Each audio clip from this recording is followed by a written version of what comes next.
Hello everyone, welcome back to my channel. जैसे कि आप सबको पता है, हम एक्सप्लेन कर रहे हैं अपनी चैप्टर 4 अंडरस्टैंडिंग जेंडर। और आज हमारा होगा इसका पार्ट सेकंड। जिन भी बच्चों ने अपना पार्ट फर्स्ट नहीं देखा है तो आप वो जाकर देखें, जिसमें हम ऑलरेडी कवर कर चुके हैं type of gender, gender discrimination. तो अपना स्टार्ट करते हैं आज का हमारा टॉपिक है the various factor of gender discrimination, जिसको हम लोगों ने 6 आपके पॉइंट्स में डिवाइड किया हुआ है। जैसे कि आपका इन्फेरियर स्टेटस ऑफ वुमेन्स है, फीमेल इन्फेंटिसाइड है, गर्ल्स एजुकेशन है, चाइल्ड मैरिज है, डाउरी सिस्टम है और आपका सती सिस्टम है। चलिए स्टार्ट करते हैं आज की अपने टॉपिक्स को, वन बाय वन इसको हम कवर करेंगे। तो हमारा टॉपिक है the various factor of gender discrimination. तो even today the various type of the gender discrimination are found in our country, some of which are following. तो बेटा देखो, जेंडर डिस्क्रिमिनेशन के कुछ ऐसे भेदभाव के कारक हैं जो इस प्रकार हैं। आज भी हमारे देश में विभिन्न प्रकार के लैंगिक भेदभाव पाए जाते हैं। तो उनमें से फर्स्ट पॉइंट है आपका इन्फीरियर स्टेटस ऑफ वुमेन, यानी कि महिलाओं की निम्न स्थिति।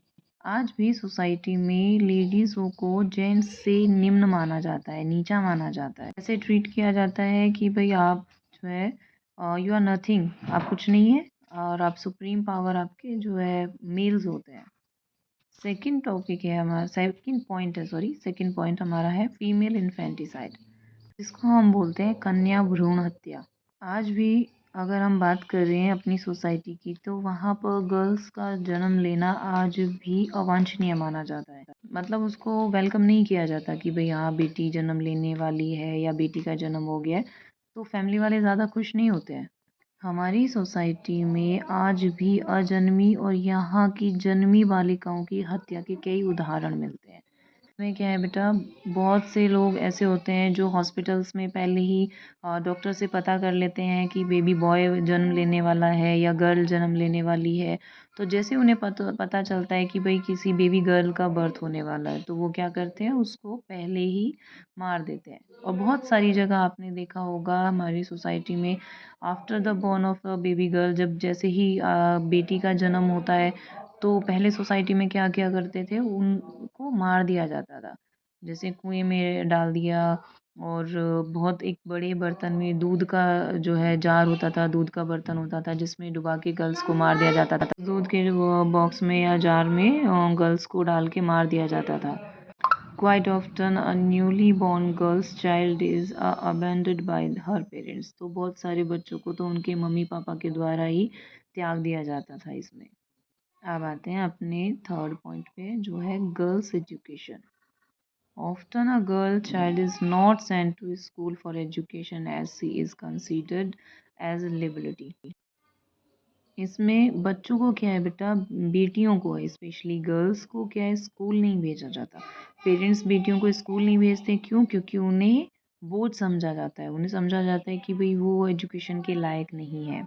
ये जिस भी टॉपिक की हम बात कर रहे हैं बेटा, ये नहीं कह रहे कि सोसाइटी में हर जगह है, नहीं, ऐसा ज़रूरी नहीं है।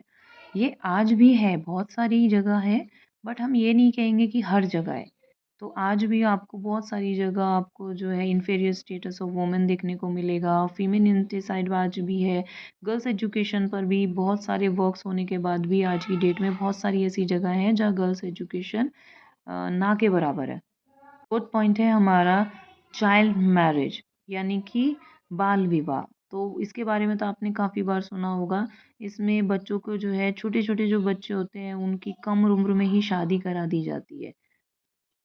और यदि कुछ ऐसा, इन केस ऐसा कोई केस हो जाए कि भाई बच्चे की शादी करा दी है और वो जो है विधवा भी हो गई है, मतलब उसके हस्बैंड एक्सपायर भी हो गए हैं, तो उसमें जो है रीमैरिज नहीं होती थी, वापस से वो शादी भी नहीं कर सकती थी वो बच्ची।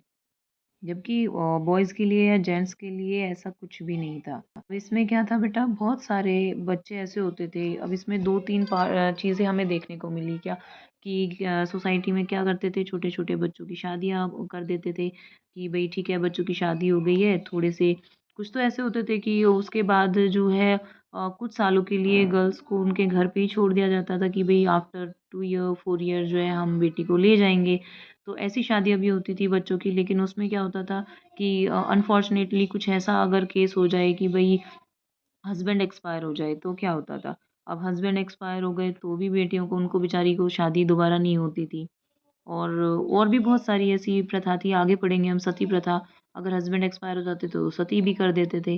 तो ये क्या है, ये सब बचपन में शादी कर देना और ये सब, तो ऐसे ये बहुत बुरे-बुरे सिस्टम्स हैं जो हम लोगों ने पहले बहुत इन चीज़ों को देखा है। जबकि जेंट्स के लिए ऐसा नहीं था, जेंट्स के लिए नहीं था। उनकी अगर वाइफ़ एक्सपायर हो रही है तो दे कैन रीमैरिज, वो दोबारा शादी कर सकते थे। अब हमारा फर्स्ट पॉइंट है डाउरी सिस्टम। डाउरी सिस्टम में क्या है? डाउरी सिस्टम मतलब दहेज प्रथा। तो दहेज प्रथा वह है जिसमें बेटा एक जो गर्ल्स के पेरेंट्स होते हैं वो जो है बॉयज़ के पेरेंट्स को, मतलब गर्ल्स की जब उसकी शादी होती है गर्ल की, तो उसको शादी में बहुत सारी चीज़ें देते हैं, है ना? तो girls and have to give in a money, valuables, goods, ETC. उन्हें बहुत कीमती-कीमती चीज़ें दी जाती हैं, ज्वेलरीज़ दी जाती है, दिया जाता है। तो आई थिंक ये तो आप सभी को पता है। हम बहुत सारी सोसाइटी में हम आज भी देख रहे हैं कि शादी में गाड़ी मिली है और इतनी सारी ज्वेलरी जो है लड़की लेके आई है और इतने सारे मतलब क्लोथ्स वगैरह हैं, ज्वेलरीज़ हैं। ये सब क्या है? ये टाइप ऑफ दहेज ही है, डॉवरी है। और इसको ये इल्लीगल भी है। इसको जो है बैन भी किया गया है, लेकिन स्टिल बेटा हमारी सोसाइटी में आज भी हम ये चीज़ देखने को मिलती है। गवर्नमेंट के थ्रू इसको बंद करने के बाद भी, लेकिन अब क्या है, पहले तो सीधा-सीधा बोला जाता था कि भई डॉवरी है, दहेज देना है। अभी क्या है, अभी सीधे नहीं बोलते हैं कि हमें दहेज चाहिए। अभी क्या होता है कि बोलते हैं कि गर्ल्स के लिए गिफ्ट है। अब पेरेंट्स भी, जो गर्ल्स साइड के पेरेंट्स अपनी बेटी को चीज़ें दे रहे होते हैं, तो वो क्या बोलते हैं कि हमने अपनी बेटी को उपहार दिए हैं, गिफ्ट दिए हैं। तो ये सारे गिफ्ट्स हैं ताकि हमारी बेटी जो है हैप्पीली किसी दूसरी फैमिली में रह सके। तो अब इसको आप डवरी नाम भी नहीं दे रहे हो और उसको इतना पैसा भी दे रहे हो, गोल्ड भी दे रहे हो, सब चीज़ें हैं। तो ये सारे बेटा बैड सिस्टम्स हैं हमारी सोसाइटी के।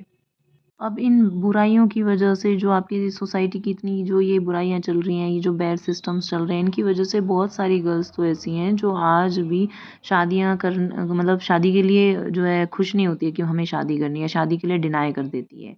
और बहुत सारे ऐसे पेरेंट्स हैं जो दहेज नहीं दे पाते हैं। अब उन्हें उन्हें इस चीज़ को लेके बहुत परेशानी, रिग्रेट होती है, क्योंकि उन्हें पता है कि भई अगर वो अच्छे से दहेज नहीं दे पाए, अपनी बेटी को अच्छे गिफ्ट्स नहीं दे पाए, तो उनकी जो बेटी है वो कैसी रहेगी? उसकी जो लाइफ है वो दुःख वाली हो जाएगी, है ना? वो हैप्पी नहीं रहेगी। दूसरे घर में जाके उसको बहुत सारे कष्ट झेलने पड़ेंगे, उसे ताने मारेंगे कि लेके क्या आई है अपने मम्मी-पापा के घर से, या इस टाइप के जो टॉर्चर्स हैं उस बेटी को झेलने पड़ेंगे। तो ये है आपका दहेज सिस्टम। फिर है हमारा 6th पॉइंट, ये है आपका सती सिस्टम। अब सती सिस्टम जो है, जिसको हम सती प्रथा कहते हैं, ये भी हमारा जो है sati system is a most deplorable social evil. ये हमारी जो है समाज की एक बहुत ही घृणित जो बुराई है बेटा। इसमें क्या होता था, जब एक कोई लेडी कोई भी है, उसका हस्बैंड अगर एक्सपायर हो गया है तो उसके साथ साथ उस लेडीज़ को भी जिंदा जला दिया जाता था। क्योंकि जैसा आप सबको पता है कि हमने अभी पढ़ा था चाइल्ड मैरिज में कि अगर किसी लेडी के हस्बैंड जो एक्सपायर हो जाते हैं तो उन्हें रीमैरिज करने का अधिकार नहीं था। हालाँकि हस्बैंड की अगर वाइफ़ एक्सपायर हो जाती है, वो रीमैरिज कर लेते थे। तो अब इसमें क्या, एक और आपका जो है सोसाइटी का बुरा सिस्टम बाहर निकल के आया, वो क्या आया, सती प्रथा। कि भई अगर किसी लेडीज़ के हस्बैंड एक्सपायर हो गए हैं तो वो रीमैरिज तो कर नहीं सकती। तो उसको क्या कर दिया जाता था, उस लेडीज़ को उसी के हस्बैंड के साथ जला दिया जाता था, जिंदा जला दिया जाता था। अब इसमें भी बहुत सारे बेटा मिथ्स हमको देखने को मिलते हैं, बहुत सारे फैक्ट्स भी हमें मिलते हैं। अब बहुत से लोग तो ये भी कहते हैं कि उसको जो है भांग वगैरह पिला के और तब उसके हस्बैंड के साथ जलाया जाता था, कि ताकि वो जो है इधर-उधर भागे नहीं, उसको कुछ फ़ील ना हो। इसीलिए वहाँ उसके आस-पास बहुत सारे ढोल नगाड़े वगैरह बजाए जाते थे, ताकि वो बेचारी जलते हुए चीखे, चिल्लाए, तो किसी को उसकी साउंड ना आए। साउंड आएगी तो और लोग भी सती होने के लिए मना करेंगे। तो इस तरह से स्टार्टिंग में क्या था, स्टार्टिंग में तो ये चीज़ें जो है अपनी पसंद से हो रही थी, मतलब लेडीज़ की मर्ज़ी थी वो सती हो रही थी। बाद में ज़बरदस्ती उन्हें जो है जलाया जाने लगा कि भई अगर हस्बैंड एक्सपायर हो गए तो चाहे लेडीज़ की मर्ज़ी है या नहीं है, लेकिन उसको अपने हस्बैंड के साथ जलना पड़ेगा। खुद सोचो बेटा कि हस्बैंड भी एक्सपायर हो गया है, लेडीज़ भी एक्सपायर हो गई है, अब उनके जो छोटे-मोटे बच्चे हैं उन्हें कौन रखता, उन्हें कौन पालता? तो इतनी बुरी-बुरी प्रथाएँ हमारे समाज में रही हैं। तो ये जो हमने अभी सारे टॉपिक्स पे हैं जैसे इन्फीरियर स्टेटस ऑफ वुमेन, आपके female infanticide, girl education, child marriage, dowry, sati system, ये सभी गर्ल्स के लिए बहुत ही बुरी प्रथाएँ रही है। तो हम क्या पढ़ रहे हैं? जेंडर डिस्क्रिमिनेशन ही पढ़ रहे हैं ना। तो आपने क्या भेदभाव देखा? आपने सारी चीज़ें गर्ल्स के लिए देखी कि भई इतनी सारी बुरे-बुरे सिस्टम सारे गर्ल्स के लिए थे, जबकि जेंट्स के लिए ऐसा कुछ नहीं था। अब इसमें एक बड़ा नाम आता है राजा राममोहन रॉय का। राजा राममोहन रॉय ब्रह्म समाज के संस्थापक थे और एक जो है आपके सोशल रिफॉर्मर थे, मतलब समाज सुधारक थे। उन्होंने समाज की बहुत सारी बुराइयों को दूर करने की प्रयास किए और 1829 में उन्होंने एक डवरी प्रोहिबिशन एक्ट को लॉन्च किया, जो जिसकी वजह से उन्होंने डवरी सिस्टम को अबॉलिश कर दिया, मतलब उसको ख़त्म कर दिया। हालाँकि आज के समाज में भी कुछ आपको सती प्रथा के जो है उदाहरण देखने को मिल जाते हैं, कुछ जगह सुनने में आते हैं। अब इन सभी बुरी सिस्टम्स की वजह से जो लेडीज़ होती हैं वो अपने आप को क्या है, इनजस्टिस, अपमानित और अपना सोशल डिस्क्रिमिनेशन से पीड़ित मानती है, शिकार मानती है। वो मानती हैं कि हम लोग क्या है, अक्षम हैं, हमें अपमानित किया जाता है और ये सारे भेदभाव का शिकार जो है लेडीज़ों को ही पाया जाता है। महिला सशक्तिकरण के लिए कुछ हमने सामाजिक सुधार किए, जो सोशल रिफॉर्मर्स हमारे हुए कुछ उन सोशल रिफॉर्मर्स ने लेडीज़ों को जो है इकोनॉमिक राइट्स दिलाने के लिए बहुत सारे आंदोलन किए। अब लेडीज़ों को उनके जो है आर्थिक अवसरों को बढ़ाने के लिए सरकारी कार्य शुरू किए गए। अब अगर हम बात करते हैं कुछ ऐसे सोशल रिफॉर्मर्स की जो आपके जिसे हम बोलते हैं प्रोमिनेंट अमंग देम वेयर, यानी कि कुछ ऐसे प्रमुख हुए, जैसे कि हम बात करते हैं राजा राममोहन रॉय, ईश्वरचंद विद्यासागर, स्वामी दयानंद सरस्वती, स्वामी विवेकानंद और सर सैयद अहमद खान।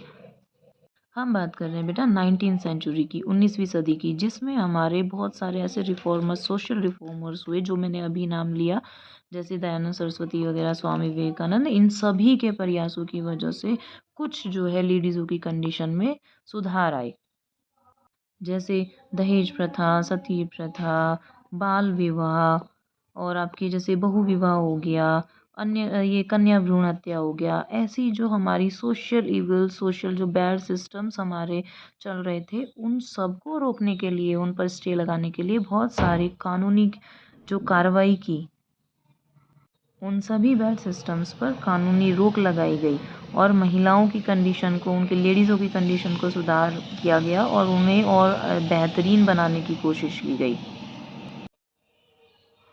और उसके साथ-साथ देश की सामाजिक और आर्थिक स्थिति में भी सुधार लाने के लिए एक सरकारी कार्यक्रम की भी बहुत सारी शुरुआत की गई। कुछ अलग-अलग तरह के जो है सरकारी आपके गवर्नमेंट के जो कुछ ऐसे कार्य, कुछ एक्ट वगैरह जो है लॉन्च किए गए, जिसके परिणाम स्वरूप अब हम बात करते हैं कि लेडीज़ों की कंडीशन पहले से काफ़ी बेटर हुई है और महिलाओं को कि बहुत सारी फ़ील्ड्स में जो है लाभ भी मिलता है, उन्हें बेनिफिट्स भी मिल रहे हैं और वो बेनिफिट जो है लेडीज़ बहुत सारे फ़ील्ड्स में उठा रही हैं। अब देखो अगर हम बात करते हैं उन बेनिफिट्स का जो womens are enjoying their benefits, तो देयर बेनिफिट्स आर क्या है? पहला है आपका right to vote, equal share of property, third है आपका prohibition of dowry and fourth है वुमेन एजुकेशन। तो अभी हम इन सारे टॉपिक्स पर बात कर रहे थे क्योंकि हमने पढ़ा कि भाई right to vote, equal share of property, जैसे हमने फर्स्ट पार्ट में पढ़ा था कि वुमेंस को जो है इक्वल शेयर ऑफ प्रॉपर्टी नहीं था, पेरेंट्स और हस्बैंड की जो प्रॉपर्टी थी उसमें उन लोगों को शेयर नहीं मिल रहा था। फिर डवरी पढ़ा, डवरी तो अभी हम लोगों ने सेकेंड पार्ट में ही कवर किया।